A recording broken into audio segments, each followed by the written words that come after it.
नमस्कार, सत्य हिंदी में आपका स्वागत है। मैं हूं मुकेश कुमार और आप देख रहे हैं विनोद की विवेचना। दोस्तों, गुजरात अधिवेशन के बाद से कांग्रेस को लेकर एक नई बहस शुरू हो गई है। बहस यह है कि कांग्रेस की लाइन क्या सही है? क्या राहुल गांधी जिस आक्रामकता के साथ कांग्रेस को आगे ले जाना चाहते हैं, उस पर पार्टी के अंदर सहमति है या नहीं? दूसरे, राहुल गांधी ने जो वैचारिक एजेंडा सेट किया है, क्या वो पार्टी के निचले स्तर तक जा रहा है और क्या उसे पर्याप्त स्वीकृति मिल रही है? जाहिर है कि ये दोनों ही सवाल राहुल गांधी से जुड़े हुए हैं। राहुल ने ही पार्टी की काया पलट का बीड़ा बीड़ा उठा रखा है, मगर भविष्य उनका ही नहीं, पार्टी का भी दांव पर है, इसलिए इस पर विचार जरूरी है। इस वैचारिक मंथन को हवा दी है शशि थरूर ने। शशि थरूर अंग्रेजी बुद्धिजीवी हैं और काफी अरसे से एक अलग लाइन लेकर चल रहे हैं। गुजरात अधिवेशन में भी उन्होंने कांग्रेस के राजनीतिक प्रस्ताव को लेकर ऐसे सवाल खड़े किए जिनसे राहुल गांधी और उनकी टीम को झटका लगा होगा। इस वैचारिक मत भिन्नता या टकराव को कैसे देखा जाए? क्या कांग्रेस का अंतर्विरोध है, उसकी दुविधा है जिससे वो उभर नहीं पा रही, या इसे राहुल विरोधियों की एक कार्रवाई, एक अभियान, एक मुहिम की तरह देखा जाए, जो खुद तो कुछ कर नहीं रहे मगर राहुल की राह में रोड़े अटकाने का काम जरूर कर रहे हैं। आज इन सवालों पर बात करने के लिए हमारे साथ हैं वरिष्ठ पत्रकार विनोद शर्मा। विनोद जी, कार्यक्रम में आपका बहुत बहुत स्वागत है। शुक्रिया। मेरा सवाल आपसे पहला ये है कि गुजरात अधिवेशन के बाद उम्मीद की जा रही थी कि एक और क्लैरिटी थोड़ा और आएगी कांग्रेस के अंदर, कैसे आगे बढ़ना है, कैसे क्या करना है। लेकिन बहस अब फिर से घूम फिर कर उन्हीं मुद्दों पर जाकर अटकती दिख रही। आप इसको कैसे देखते हैं?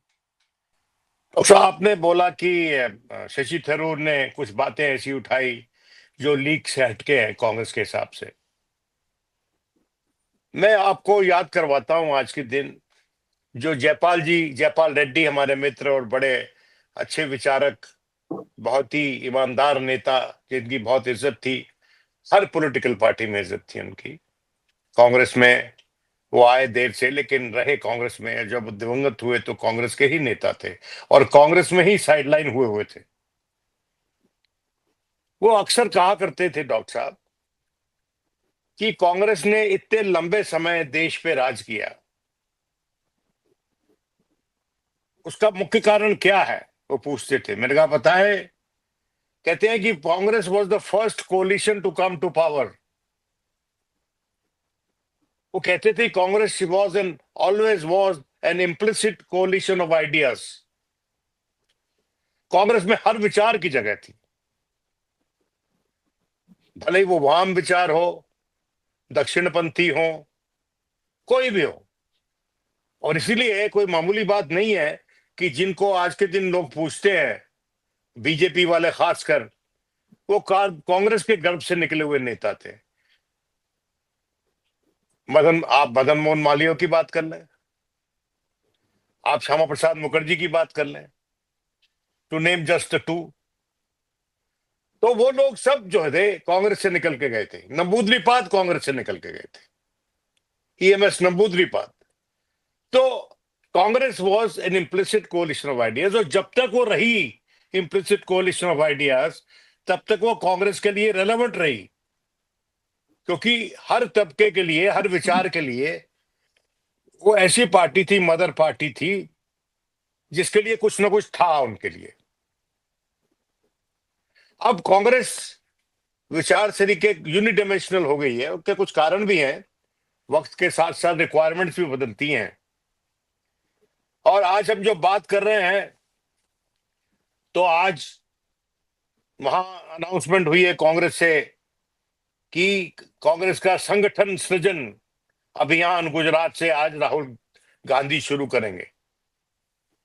और उसके चलते जो वहां उनकी डिस्ट्रिक्ट कांग्रेस कमेटीज को उन्होंने एम्पावर करने की एक बीड़ा उठाया है, और साथ साथ जो डिस्ट्रिक्ट प्रेसिडेंट्स हैं उनको एम्पावर करने का बीड़ा उठाया है। डीसीसी का मतलब यह है कि जो बेसिक इकाई है जमीन पर, वो मंडल पे हो या डिस्ट्रिक्ट लेवल पे हो या ब्लॉक लेवल पे हो, उसके जरिए उसका सृजन होगा।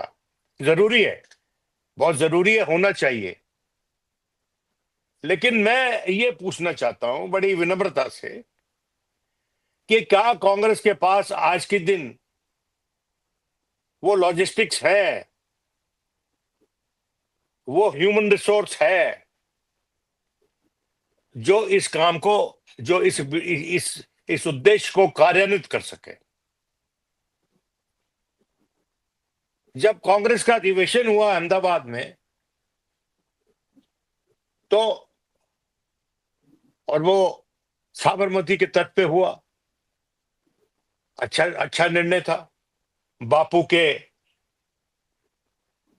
काम का क्षेत्र जो था, जहां से बापू उभरे, जहां से बापू आते थे ओरिजिनली, वहां पर उन्होंने अपना अधिवेशन किया साबरमती के तट पे।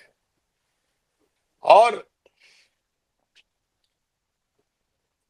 एक दिन का अधिवेशन था, एक वर्किंग कमेटी की मीटिंग थी उससे पहले एक दिन।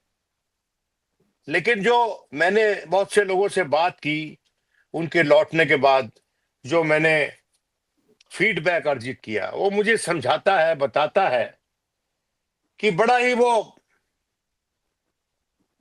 ऐसा अधिवेशन था जिससे ऐसा लगा कि लोगों को जोड़ा नहीं जा रहा है, नेताओं को छिटकाया जा रहा है, उनको छटनी की जा रही है उस अधिवेशन के जरिए।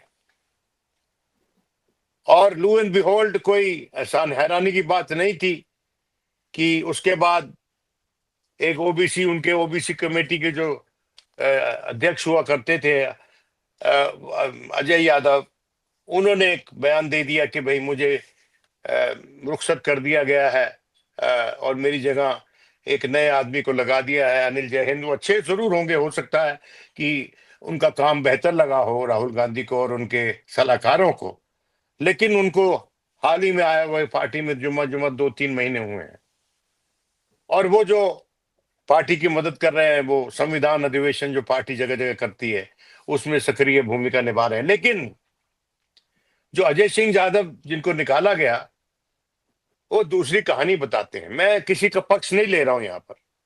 जी। उसी तरह से आलोक शर्मा, जो कि बड़े ही मजबूत पार्टी के चेहरे थे, बहुत मजबूती से अपनी पार्टी की बात रखते थे, पक्ष रखते थे अपनी पार्टी का, उनको भी एआईसी सेक्रेटरी पद से हटा दिया गया, इंचार्ज ऑफ पंजाब।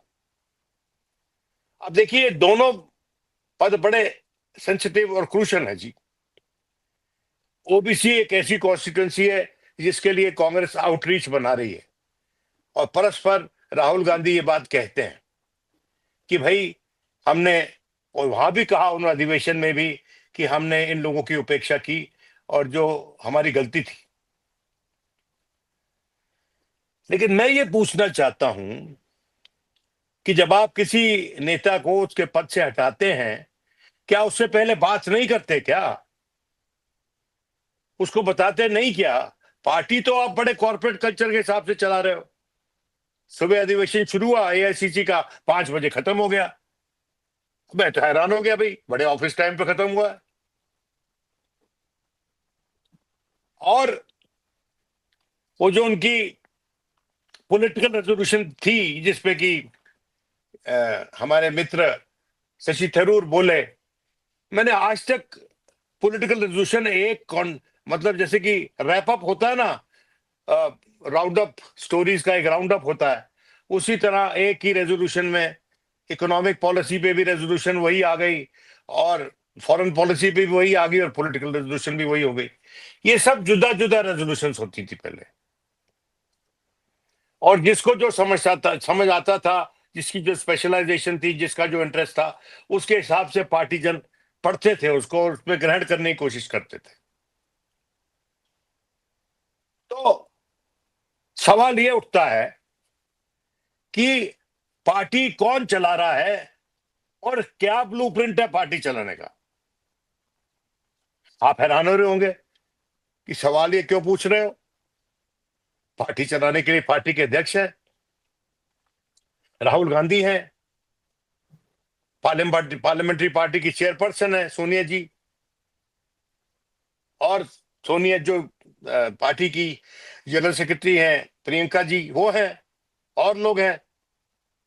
भाई वहां पर समागम में तो सिर्फ राहुल गांधी का भाषण हुआ और खड़गे जी का हुआ। सोनिया जी का तो नहीं हुआ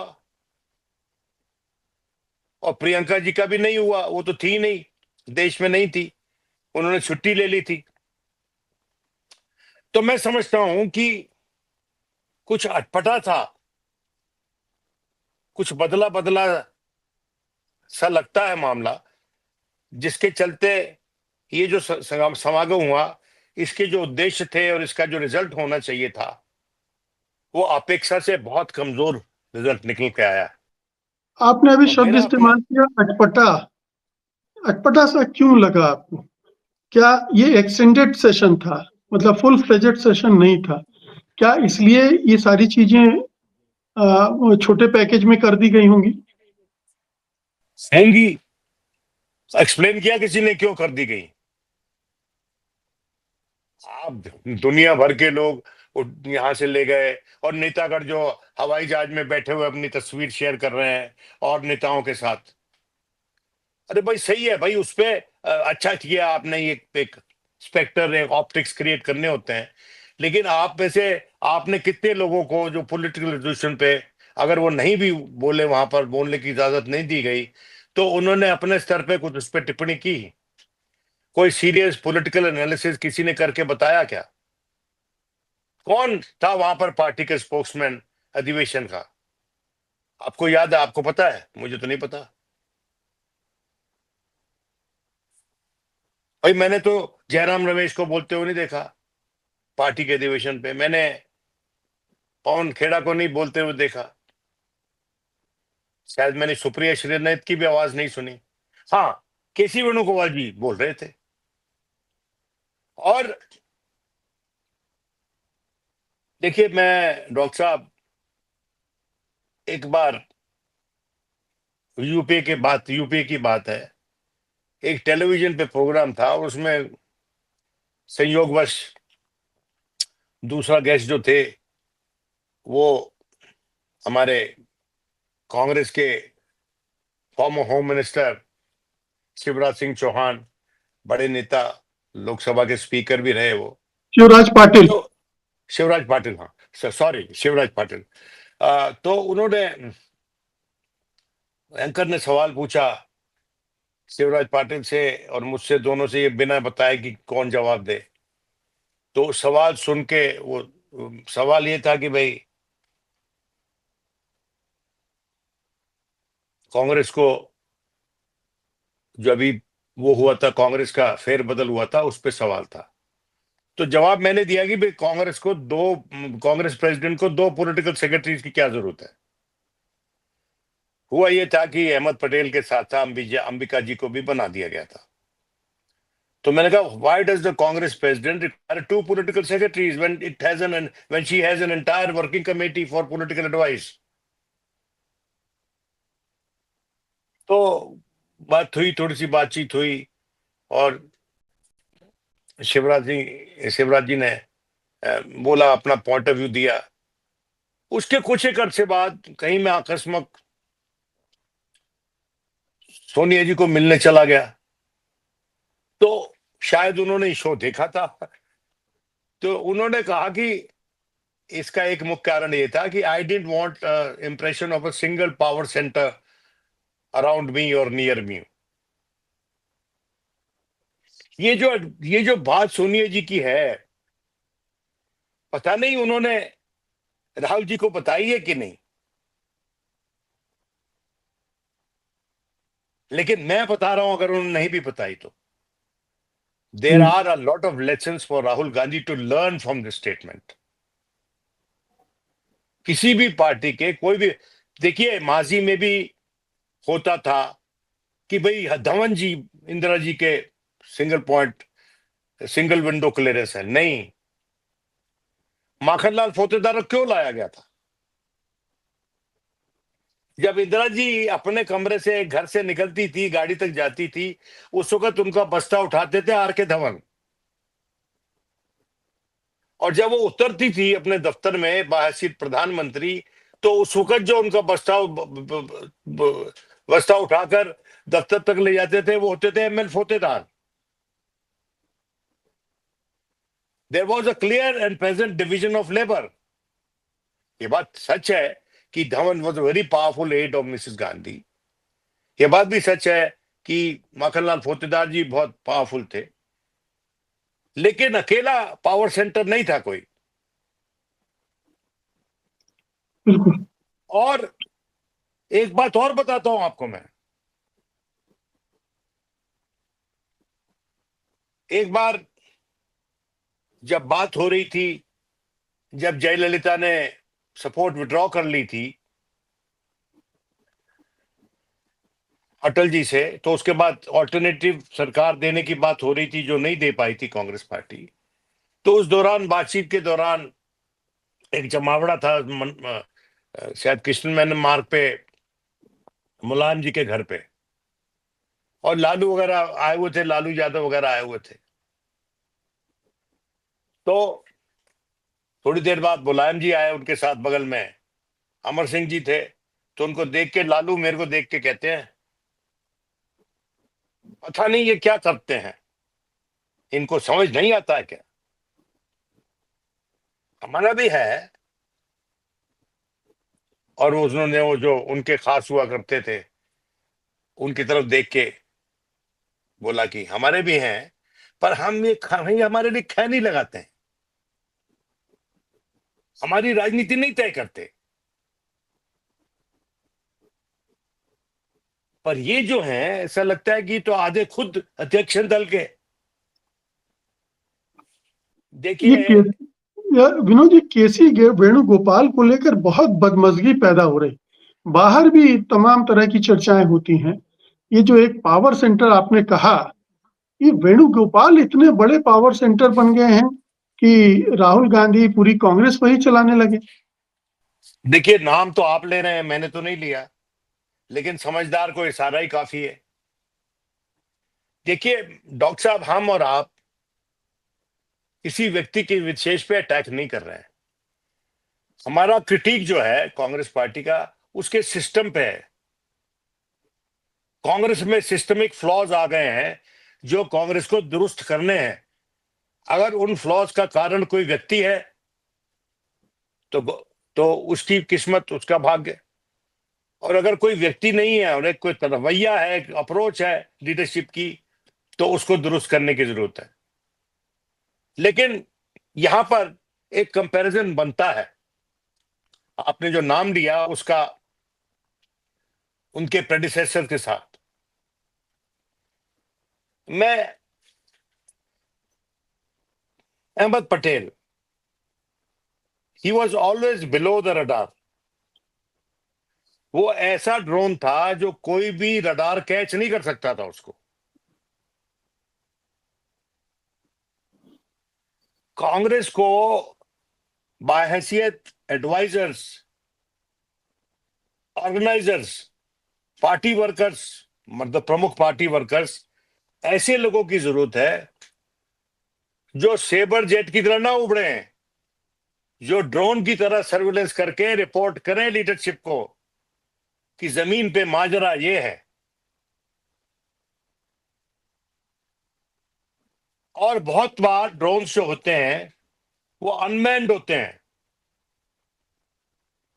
तो आप मेरा तात्पर्य समझ गए होंगे कि बिल्कुल, अगर कोई बिल्कुल। ड्रोन बन के भी उड़ रहा है तो अपनी शख्सियत को उजागर ना करे।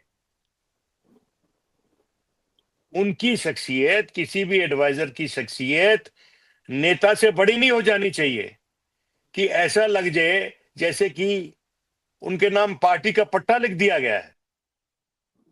लो प्रोफाइल में रहते हुए उन्हें अपना काम करने की जरूरत है। सभी लोग, जितने भी प्रोमिनेंट एडवाइजर हुए हैं कांग्रेस पार्टी के, वो लो प्रोफाइल में रहते हैं और उनका कोई काम नहीं है up to carry out, except for carrying out the diktats of the party leader, अपने लीडर की। देखिए,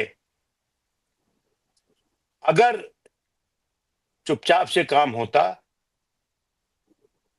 तो ये जो यादव वाला प्रकरण है, अनिल जैन और यादव साहब का जो प्रकरण है, वो उजागर नहीं होता। उनको पर्दे के पीछे पहले बता दिया गया होता और निर्णय के बाद समझा दिया गया होता।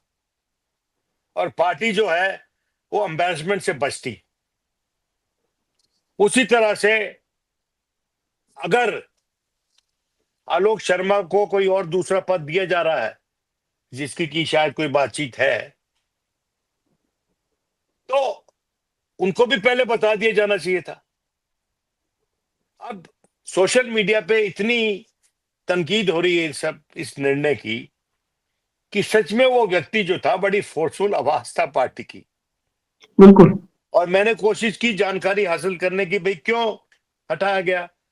तो कुछ सूत्रों ने ये बताया कि भाई वो जो पंजाब का जो लोकल यूनिट है वो नहीं चाहती थी, वो किसी और को चाहती थी। मैं एक बात बताऊं आपको डॉक्टर साहब, इस तरह से पंजाब में किसी हिंदू चेहरे को हटा देना अच्छा मैसेज नहीं है वहां की माइनॉरिटी पॉपुलेशन के लिए। माइनॉरिटी वहां पर हिंदू है।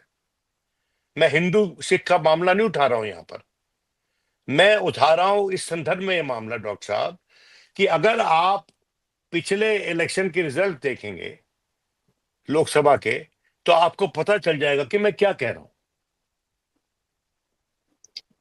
बीजेपी को सीट नहीं मिली, लेकिन कई जगह पे बीजेपी जीत से ज्यादा दूर नहीं थी,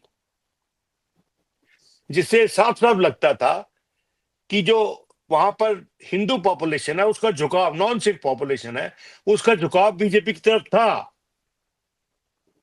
लेकिन वहां पर किसी ने इनपुट नहीं दिया था कांग्रेस पार्टी को, और अगर नहीं दिया और जिसका काम था इनपुट देना, उसकी अकाउंटेबिलिटी तय होनी चाहिए। आप सिर्फ चेहरा दिखा के नेता नहीं बन सकते, आप अपना हुनर दिखा के ही नेता बन सकते हैं। तो कांग्रेस ने इस अधिवेशन में, जहां पर उसके पास एक स्कोप था डॉक्टर साहब कि पार्टी को मजबूत बनाकर आगे कदम बढ़ाकर चलते हुए दिखाना जहां पर जरूरी था, वहां पार्टी थोड़ी सी शिथिल लगी और अपने आप से नाखुश लगी। अपने आप से नाखुश लगी। कई बार लम्हे हमारे और आपकी जाती जिंदगी में भी आते हैं जब हमारे जुबान पे ये गाना भी आ जाता है कि बस एक चुप्सी लगी है, नहीं उदास नहीं। आज के दिन कांग्रेस का ये स्थिति है, बस एक चुप्सी लगी है, नहीं उदास नहीं। जो आवाजें बड़ी पहले प्रखर होती थी कांग्रेस की, वो आजकल सुनाई नहीं देती। उस वक्त भी सुनाई नहीं देती जब उनको अपने लीडरशिप के पक्ष में कुछ बोलना होता है, उस वक्त भी वो नदारत होती। ये बिल्कुल। अच्छा संकेत नहीं है। और ये ये हम किसी बताइए। खिलाफ व्यक्तिगत कैंपेन नहीं चला रहे हैं। केसी वेणुगोपाल जी भी आपने नाम लिया, मैं तो नहीं लेता, लेकिन प्रत्यक्ष को प्रमाण की जरूरत नहीं होती, it is more than obvious. लेकिन उनके खिलाफ हमारा कुछ पर्सनल मामला नहीं है। लेकिन Congress party can not be placed in hands of just one person. Congress को तो पालकी की तरह उठाना पड़ेगा। कांग्रेस कोई एटलस की तरह कोई अपनी उंगली पे नहीं उठा सकता कांग्रेस को, क्योंकि भारत की राजनीति में आज के दिन एटलस है भी नहीं। बिल्कुल। तो विनोद जी ये बताइए कि ये जो अंतर विरोध माना जाए, लीडरशिप की कमजोरी माना जाए, मत भिन्नता है, क्लैरिटी नहीं है विचारधारा की, कार्यक्रम की, संगठन की, या ये सब कुछ है जो कांग्रेस इन सारी बीमारियों से ग्रस्त है इस समय? सब कुछ है। धीरे धीरे मुझे ये लगता है, और ईश्वर करे कि मैं गलत हूं, क्योंकि हमारे देश को एक स्ट्रांग ऑपोजिशन पार्टी की जरूरत है, जो सिर्फ कांग्रेस ही हो सकती है आज के दिन। और जनता ने इनको याद रखना चाहिए कि आपको उस स्तर तक पहुंचा दिया, सत्ता नहीं दी, लेकिन उस मुकाम तक पहुंचा दिया है कि आपको आपका तिरस्कार नहीं हो सकता अब।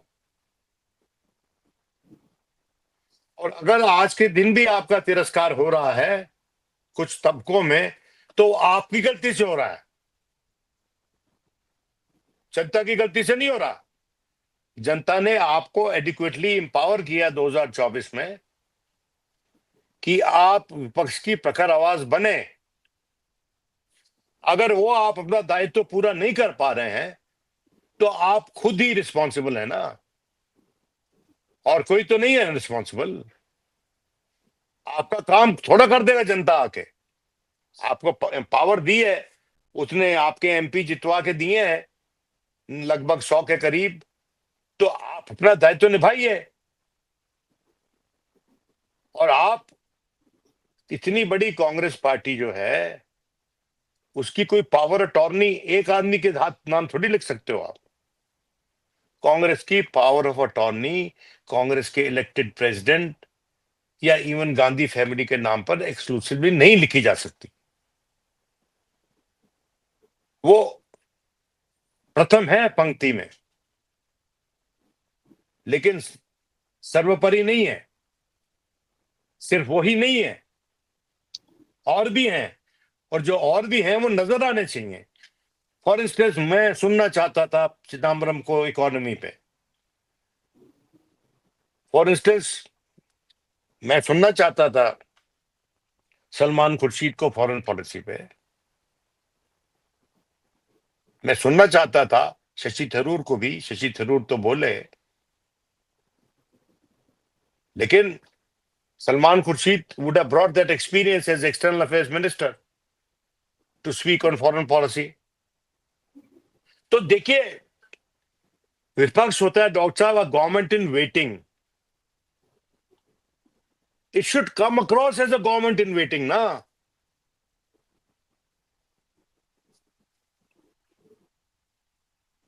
और it should be a government which is perennially whining. रो रही है, विलाप कर रही है, ऐसा थोड़ी होना चाहिए। तो अगर लोगों को मेरी बात सख्त लग रही है तो लगे, लेकिन कभी कभी कड़वी दवाई की जरूरत होती है किसी भी दोबारा से तंदुरुस्त बनाने के लिए, किसी भी पार्टी को या किसी भी व्यक्ति को, किसी भी संस्था को। और मैं समझता हूं कि कांग्रेस को आज के दिन उस दवाई की जरूरत है। अगर वो दवाई उनका शीर्ष नेतृत्व एडमिनिस्टर करता है तो बेटर रहेगा। और इसीलिए मैं अपेक्षा करता था कि सोनिया गांधी बोलती। सोनिया गांधी जी ने देखिए, कोalition गवर्नमेंट 10 साल चलाना आसान नहीं है। लोग मजाक तो उड़ाते हैं, कहते हैं कि she was the de facto power. No, वो एनेबलर थी, वो कॉन्सेंसस बिल्डर थी, लोगों को जोड़ती थी एक दूसरे के साथ। मुझे याद है कई बार जब लेफ्ट के लोग नाराज हो जाते थे, तो जब सीताराम येचुरी की और उनकी मीटिंग होती थी तो यह बात तय मानी जाती थी कि कोई ना कोई मामला पैचअप हो जाएगा, मामला सुलझ जाएगा। तो she was permanently peace maker. अब बदकिस्मती से वो इजी एक्सेस वाले विपक्ष में जो नेता है, उनके पास वो इजी एक्सेस नहीं रहा। सीताराम येचुरी जी नहीं रहे, उनका बड़ा इजी एक्सेस था कांग्रेस के जो शीर्ष नेतृत्व था उनके साथ, भले ही वो राहुल गांधी हो, भले ही वो सोनिया गांधी हो। अब वो विपक्ष में भी वैसे नेता नहीं रहे कि जो फोन उठा के डायरेक्टली बात कर ले। स्टालिन परहैप्स एक उनमें से एक है स्टालिन, लेकिन उनका फोकस तो साउथ में ज्यादा है। तो नॉर्थ में तो कोई खास मुझे नजर नहीं आता ऐसा बड़ा नेता शरद पवार को छोड़कर। लेकिन शरद पवार जी का जो एक्सपीरियंस है, सब कुछ है, लेकिन अपने पर्सनल एक्सपीरियंस के बेसिस पर जो लेवल ऑफ ट्रस्ट होना चाहिए, जो शायद सीताराम येचुरी में और हरीश सुरजीत में, सोनिया गांधी में था, वो उनके बीच में और कांग्रेस के शीर्ष नेतृत्व में नहीं है। शायद उनसे ज्यादा सुप्रिया सुले में है। लेकिन शरद पवार की एलिमेंट की अहमियत मैं कम नहीं करना चाह रहा। मैं ये बताना चाह रहा हूं कि ये बड़ा जरूरी है कि दोनों तरफ ऐसे नेता हों जो टेलीफोन उठाकर एक तरह से हॉटलाइन हो उनके बीच में, वो बात कर सकें एक दूसरे के साथ। ये काम असल में उन लोगों को करना चाहिए जो ज्यादातर अपना समय अपने नेता के साथ फोटो खिंचवाने में गुजार रहे हैं।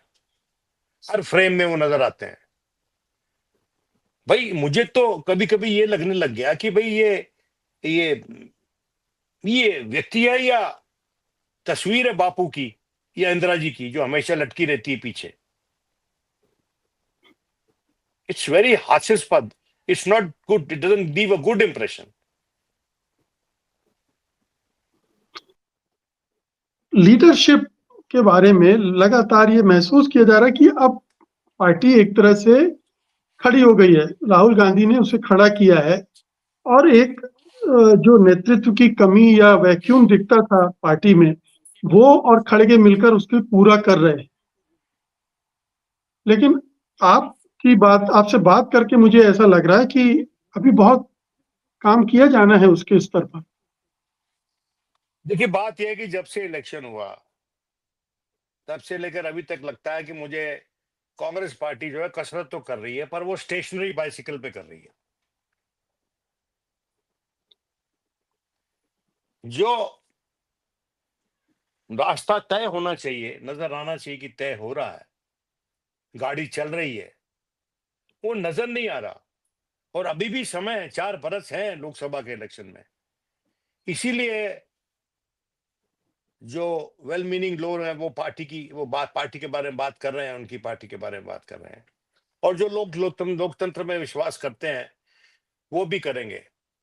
हमें कांग्रेस से कुछ नहीं लेना, ना आपको लेना है ना मुझको लेना है। हम तो बस इतना ही आश्वासन चाहते हैं कि डेमोक्रेसी में ऑप्शन बना रहे। कांग्रेस शुड नो कि इसकी रेलेवेंस की शुरुआत और अंत यही है कि it is a democratic option in in India. और जिस दिन ये डेमोक्रेटिक ऑप्शन नहीं रहती उस दिन इसकी अहमियत खत्म है, इसकी तस्वीर ओझल है। कौन परवाह करेगा उसके बाद? कोई दूसरी पार्टी अगर ऑप्शन बन के उभरती है, लोग उसे साथ हो ले लेंगे। भाई जिस तरह से विपक्ष वाली पार्टी पावर में आती है, जनता उसके साथ हो लेती है, उसी तरह विपक्ष में भी तस्वीरें बदलती है ना। आज के दिन कांग्रेस फोरमोस्ट चेहरा है विपक्ष का, फोरमोस्ट ऑप्शन है जनता के पास। लेकिन उसको अपनी वो रुआब बनाए रखने के लिए, वो तस्वीर, वो मुकाम बनाए रखने के लिए कुछ करते हुए नजर आना पड़ेगा ना।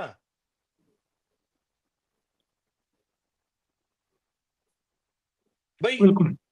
एक आपका एक आदमी है, वो प्रेस कॉन्फ्रेंस भी एड्रेस करेगा, वो पार्लियामेंट में भी वही बोलेगा, वो नियुक्तियों के सिग्नेचर भी वही करेगा, आपके साथ भी वही नजर आएगा, पार्टी के अधिवेशन में वही तय करेगा कौन बोलेगा कौन नहीं बोलेगा। What is it happening? It's a joke और व्हाट? क्यों हो रहा है ये गलत बात है ना। ये तस्वीर जो है ये आश्वासन नहीं देती, आश्वासित करने वाली तस्वीर नहीं है। कोई भी व्यक्ति, हम अगेन मैं बार बार कह रहा हूं कि व्यक्ति विशेष पे ये टिप्पणी ना मानी जाए। ये सिस्टमिक, हम जो सिस्टम में जो फ्लॉज आ गए हैं हम उस पर टिप्पणी कर रहे हैं। अगर कोई उस सिस्टमिक फ्लॉ का सिंबल बन गया है, दैट्स हिज बैड लक। कुछ पॉजिटिव साइड्स दिखे आपको अधिवेशन में? नहीं, अच्छी बात थी कि शशि थरूर से भाषण करवाया।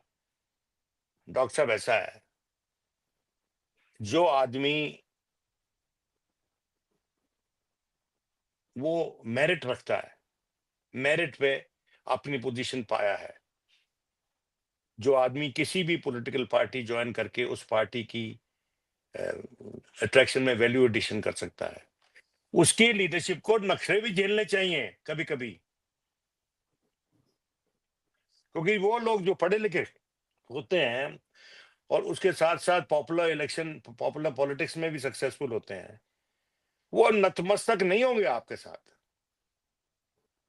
आपका हाथ पकड़ के आगे बढ़ाने में अग्रसर रहेंगे, लेकिन अपना अस्तित्व आपके अस्तित्व में विलीन नहीं करेंगे।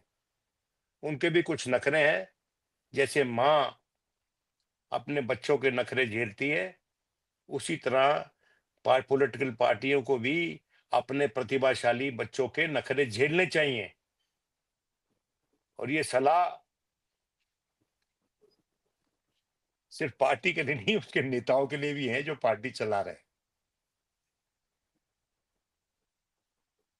बिल्कुल, ये एक पॉजिटिव एस्पेक्ट था इस अधिवेशन का। अच्छा, हाँ बोले। और दूसरी बात ये कि जो उन्होंने बॉटम अप पावर की बात की, अच्छा, इट्स अ गुड कॉन्सेप्ट कि भाई आप डिस्ट्रिक्ट इकाइयों को एम्पावर करना चाहते हैं और उनके जरिए आप कैंडिडेट की सिलेक्शन करना चाहते हैं और डिसीजन लेना चाहते हैं। शायद एक सुझाव ये भी है कि डिस्ट्रिक्ट लेवल पे पॉलिटिकल अफेयर्स कमेटी होनी चाहिए। वो किस हद तक हो सकती हैं और क्या वो डुएबल है, वो अब वो उस तरह का आर्किटेक्चर, ये इसको तो शोध करना है, इसको तो ट्राई करना पड़ेगा।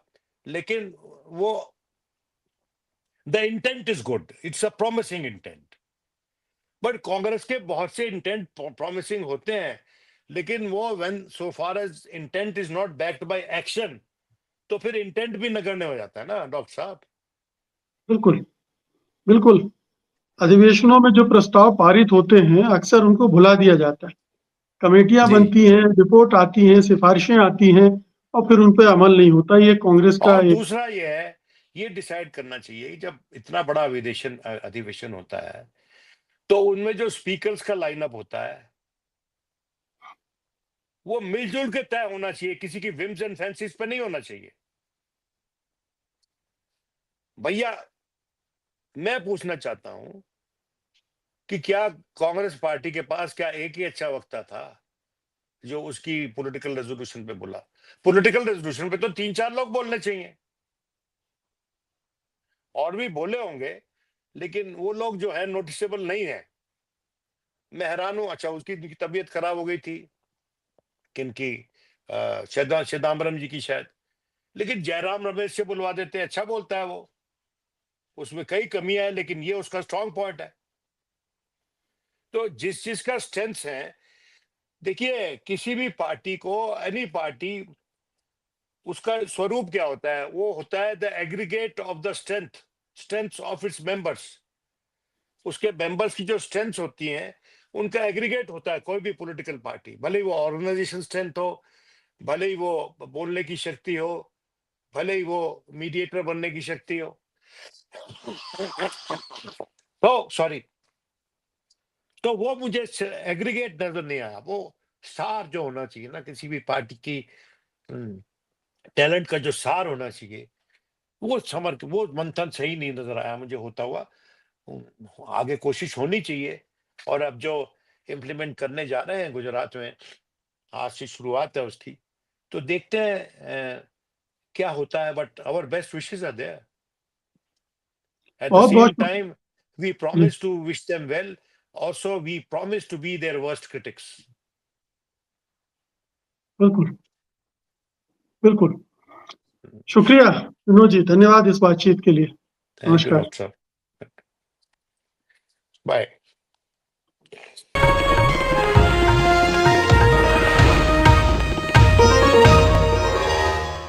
Copyright disclaimer under Section 107 of the Copyright Act 1976. Allowance is made for fair use for purposes such as criticism, comment, news reporting, scholarship, and research. Fair use is a use permitted by copyright statute that might otherwise be infringing.